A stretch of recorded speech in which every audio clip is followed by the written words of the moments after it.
Assalamualaikum warahmatullahi wabarakatuh. Selamat berjumpa di video kali ini, kesehatan mental di pertemuan ke-13, di mana topik kita adalah tentang memahami berbagai pendekatan dalam psikologi, yaitu spesifik yang kita bahas humanistik, CBT, dan logoterapi, serta mindfulness. Untuk keseluruhan materi ini, sumber rujukannya adalah buku Corey dan juga Kaplan. Nah, yang pertama kita bahas mengenai pendekatan humanistik. Humanistik ini adalah sebuah paradigma psikologi yang berfokus pada apa yang dimiliki oleh manusia itu atau potensi dasar dari manusia. Di mana landasan filosofis dan konsep intinya menyatakan bahwa pendekatan humanistik itu melihat yang disebut dengan kekuatan ketiga, yaitu ini adalah sebuah kekuatan setelah psikoanalisis dan juga behaviorisme. Pendekatan ini berpusat pada keyakinan bahwa manusia pada dasarnya adalah sosok yang baik dan juga manusia ini memiliki kemampuan atau kapasitas bawaan, di mana kemampuan ini mampu mengarahkan hidupnya menuju aktualisasi diri atau self-actualization. Nah, teori yang sangat terkenal di dalam humanistik ini yaitu teorinya Carl Rogers, yaitu client-centered therapy.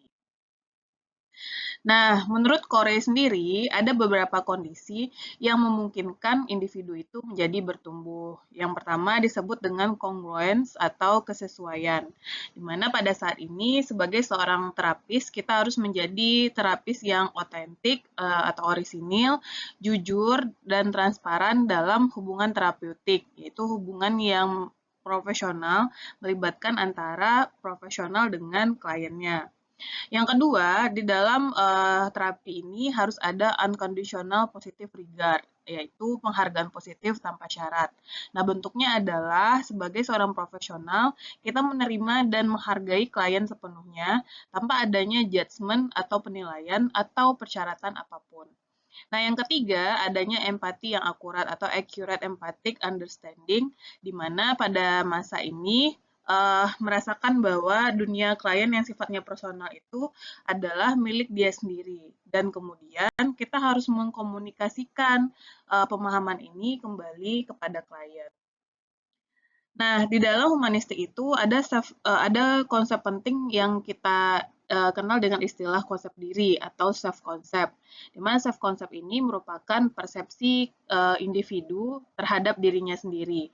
Nanti ketika terjadi incongruence atau ketidaksesuaian antara self concept dengan apa yang kita lihat atau pengalaman aktual, maka di sanalah muncul kecemasan dan masalah psikologis. Nah, disinilah peran terapis berguna untuk menciptakan iklim atau kondisi yang memungkinkan klien untuk menyelaraskan kembali tentang dirinya sendiri. Dari psikiatri, perspektif psikiatri melihat bahwa terapi humanistik ini fokusnya adalah pengalaman subjektif klien atau dikenal dengan istilah fenomenological perspektif dan juga masa kini. Dan teori ini diberikan oleh Kaplan dan Sadok tahun 2015. Mereka ini menyatakan bahwa pendekatan humanistik ini tentunya efektif untuk individu yang mengalami kesulitan dalam hubungan interpersonal ataupun masalah eksistensial dan juga berguna untuk meningkatkan self-esteem bagi individu itu sendiri. Namun di sisi lain, terapi ini sebenarnya kurang terstruktur jika kita bandingkan dengan CBT. Tapi kekuatannya itu terletak pada hubungan terapeutik yang menjadi katalis untuk perubahan pada diri individu. Nah, ini yang kedua ya, yaitu perspektif CBT atau Cognitive Behavioral Therapy. Di mana dalam terapi ini intinya adalah kita melakukan modifikasi atas pola pikir dan juga perilaku dari individu. Nah, landasan teoritis dan tekniknya kita mengambil Corey pada tahun 2017, di mana CBT ini berasumsi bahwa masalah psikologis itu sebagian besar berasal dari pola pikir yang tidak akurat atau disfungsional. Kalau di dalam psikologi kita mengenalnya dengan istilah cognitive distortion. Dan juga masalah psikologis ini bisa berasal dari pola perilaku yang dipelajari dan yang tidak adaptif.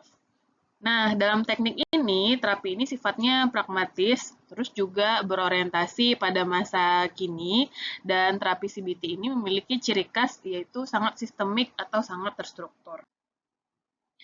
Salah satu dari model dari terapi CBT adalah model ABC yang dicetuskan oleh Albert Ellis pada terapi REBT, yaitu Rational Emotive Behavioral Therapy. Di mana A itu adalah activating event, yaitu kita melihat peristiwa pemicu dari masalah itu muncul. Sedangkan B adalah belief system atau keyakinan maupun bagaimana individu menginterpretasikan terhadap peristiwa dari A tadi, dan juga C atau emotional and behavioral consequence. Berarti adalah konsekuensi emosional dan juga perilaku. Nah, inti dari model ini bukan peristiwa A yang kemudian langsung menyebabkan C, melainkan adanya garis antara A dan C, yaitu keyakinan B yang akhirnya memaknai peristiwa itulah yang menjadi penyebab utama masalah yang kita alami.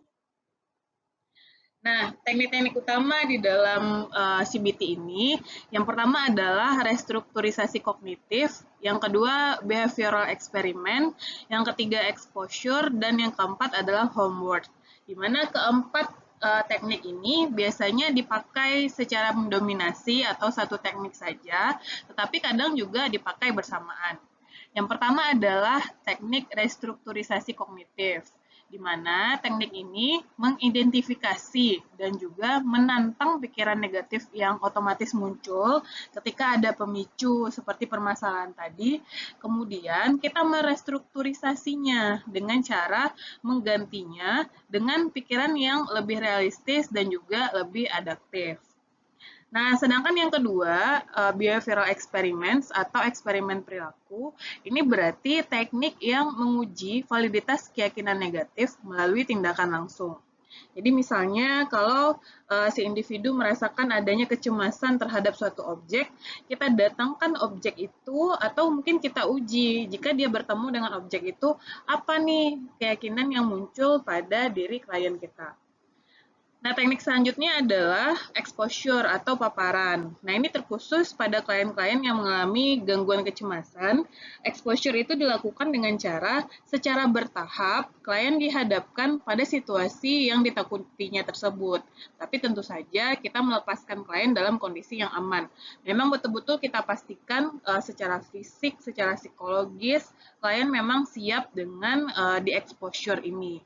Dan yang keempat adalah homework atau pekerjaan rumah. Di mana homework ini berarti kita melatih keterampilan baru di luar sesi terapi yang sudah kita berikan. Nah, kemudian bagaimana efektivitas dan aplikasi dari CBT ini sendiri? Sebenarnya banyak sekali permasalahan yang cocok untuk diberikan teknik CBT ya.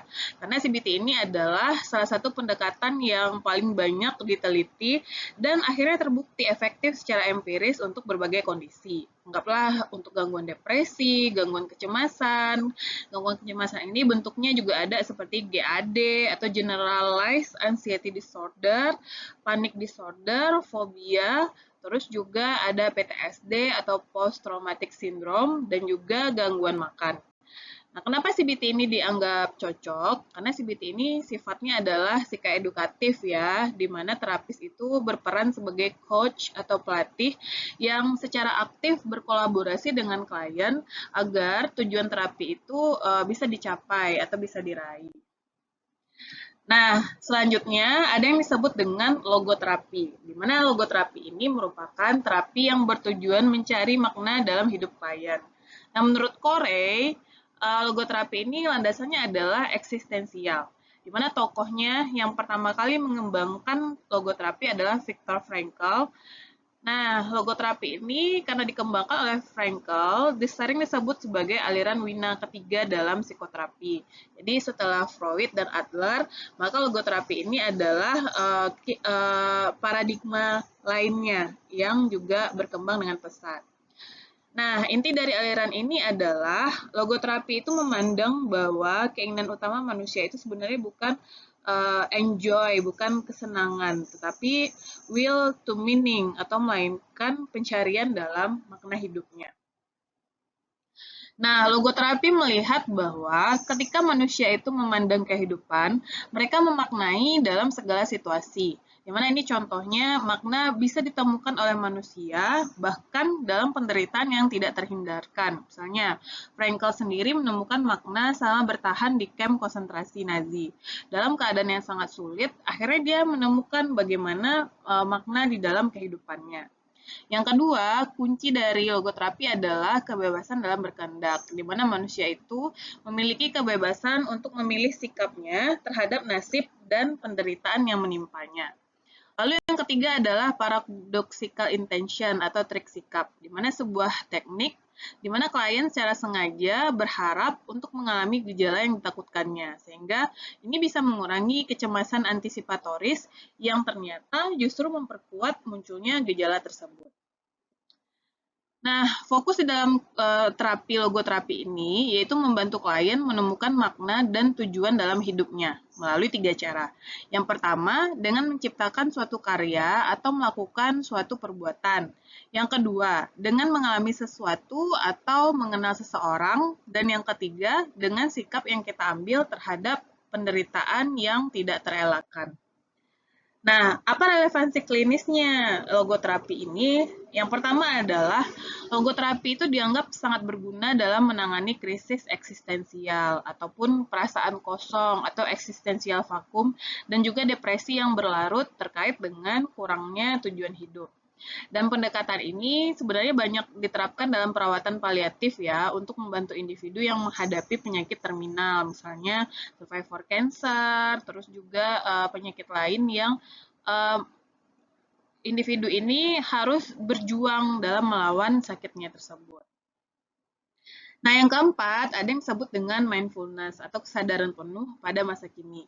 Nah, mindfulness ini adalah dari spiritual ke psikoterapi, landasan dari Korea, di mana mindfulness ini akarnya adalah praktik meditasi Buddha, tetapi kemudian teknik ini sudah diintegrasikan ke dalam psikologi barat. Akhirnya mereka menciptakan komponen utama dalam terapi seperti mindfulness based stress reduction atau MBSR dan juga mindfulness based cognitive therapy atau MBCT. Nah, menurut Corey, dalam teknik ini kita mengalihkan antara spiritual ke psikoterapi. Menurut definisi dari John Kabat-Zinn, kesadaran itu timbul dari memperhatikan dengan sengaja pada saat ini tanpa akhirnya kita menghakimi. Nah, ini adalah tujuan dari mindfulness sendiri, di mana kita berupaya membantu individu untuk melepaskan dirinya dari pola pikir otomatis yang dianggap seringkali negatif, seperti ruminasi tentang masa lalu, ataupun mungkin khawatiran tentang masa depan, dengan cara kembali ke pengalaman sensoriknya di masa kini. Nah, mekanisme kerja dari mindfulness ini di mana teknik-teknik mindfulness melatih otak untuk mengamati pikiran dan kemudian perasaannya hanya sebagai peristiwa kognitif atau peristiwa mental yang akan datang dan pergi. Jadi kita tidak menganggapnya sebagai kebenaran mutlak atau bagian dari diri kita. Dan ini menciptakan jarak dari pikiran yang menyusahkan. Dan efektivitas dari berbagai teknik, salah satunya MBCT, itu terbukti sangat efektif dalam mencegah kekambuhan depresi. Tapi secara umum, mindfulness ini terbukti mengurangi gejala stres, kecemasan, dan nyeri kronis, serta juga terbukti dalam meningkatkan regulasi emosi. Nah, di sini kita melihat ya bagaimana titik temu dan kontras antara berbagai teknik. Misalnya di humanistik, CBT, logoterapi, dan juga mindfulness. Fokus utamanya dari humanistik itu adalah hubungan terapeutik dan juga aktualisasi diri, sedangkan dari CBT fokus utamanya adalah pola pikir dan juga perilaku disfungsional. Nah, pada logoterapi fokus utamanya adalah pencarian makna hidup, dan pada mindfulness fokus utamanya adalah kesadaran non-judgmental pada momen masa kini. Kalau kita lihat dari peran terapi, di sisi humanistik, perannya itu sebagai fasilitator yang empatik dan juga otentik. Sedangkan pada CBT, peran terapis itu lebih diarahkan kepada guru atau coach yang aktif dan kolaboratif selama proses terapeutik berlangsung. Nah, di dalam logoterapi, peran terapis itu sebagai sahabat atau filsuf yang membimbing, dan di dalam mindfulness juga sama ya, sebagai pelatih atau coach atau pemandu meditasi. Kalau kita lihat dari aspek perubahan, jadi output dari terapi humanistik itu adalah melalui accepting, menerima, dan juga pengalaman otentik yang dialami oleh klien. Sedangkan dalam CBT, outputnya adalah memodifikasi kognisi dan juga perilaku dari individu. Pada logoterapi, kita lihat yaitu pada penemuan makna dan perubahan sikap, sedangkan mindfulness itu proses perubahannya dilihat melalui pengamatan yang tanpa keterikatan. Nah, dalam konteks waktu, humanistik itu berfokus pada masa kini, sedangkan CBT berfokus pada masa kini dengan adanya kaitan ke masa lalu, dan logoterapi fokusnya pada masa kini dan masa depan tujuan dari klien kita, sedangkan dalam mindfulness fokusnya adalah momen kini yang berkesinambungan. Nah, titik temu dari seluruh teknik ini adalah kita melihat bahwa semua pendekatan ini sifatnya kolaboratif dan menekankan strength atau kekuatan dari klien. Misalnya pada CBT dan mindfulness itu sama-sama melatih klien untuk mengamati bagaimana pikirannya sendiri, sedangkan humanistik dan logoterapi itu sama-sama memandang manusia sebagai makhluk yang memiliki kapasitas untuk tumbuh dan menentukan nasibnya sendiri. Oke, sekian saja materi kita pada video ini. Semoga bisa dipahami. Saya akhiri. Assalamualaikum warahmatullahi wabarakatuh.